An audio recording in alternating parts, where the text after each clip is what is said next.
बालेन उत्तरी एक्सनमा काम नगर्ने मन्त्रीहरूको हरिबिजोग हुने। बालेन शाहले सुशासन र जवाफदेहितालाई प्राथमिकता दिँदै आफ्नो मन्त्रीहरूका लागि कडा टाइम कार्ड र कार्य सम्पादन प्रणाली लागू गर्ने भएका छन्। राष्ट्रिय स्वतन्त्र पार्टीको तर्फबाट ऐतिहासिक विजय हासिल गरेसँगै शाहले मन्त्रीहरूलाई शपथ ग्रहण लगतै स्पष्ट समय तालिका र कार्यभार सुम्पिने तयारी गरेका छन्।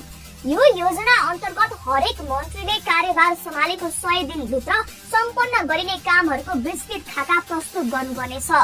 तोकिएको समय सीमाभित्र उल्लेख प्रगति गर्न नसक्ने वा नतिजा दिन असफल हुने मन्त्रीहरूलाई पदबाट बर्खास्त गर्ने कडा मोडालिटी समेत तयार पारिएको छ।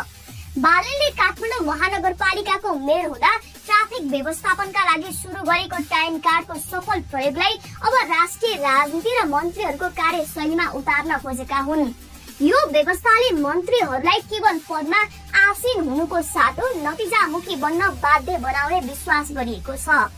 बालेन शाहको यो कदमलाई कर्मचारीहरूमा रहेको ढिलासुस्ती अन्त्य गर्ने र जनतालाई डेली भरिको ग्यारेन्टी गर्ने एक ऐतिहासिक सुरुवातीका रूपमा हेरिएको छ। काम नगर्नेलाई पदमा बस्ने अधिकार छैन भने स्पष्ट सन्देश दिँदै उनले मन्त्रीहरूको कार्य सम्पादनलाई डिजिटल प्रविधि मार्फत प्रत्यक्ष निगरानी गर्ने संयन्त्र समेत बनाउने लक्ष्य राखेका छन्। यसले नेपालको प्रशासनिक इतिहासमा नयाँ मानक स्थापना गर्ने अपेक्षा गरिएको छ। नेपालका पुराना मन्त्रीहरूको कार्यशैली मुख्यतया आश्वासनमा केन्द्रित र नतिजामा सुस्त देखियो। उनीहरू नीतिगत सुधार भन्दा पनि औपचारिक उद्घाटन, भाषण र कार्यकर्ता व्यवस्थापनमा बढी व्यस्त रहे। योजनाहरू समयमा सम्पन्न नहुने, बजेट फ्रिज हुने र जवाफदेहिताको अभाव हुनु उनीहरूको कार्यकालको मुख्य विशेषता बन्यो।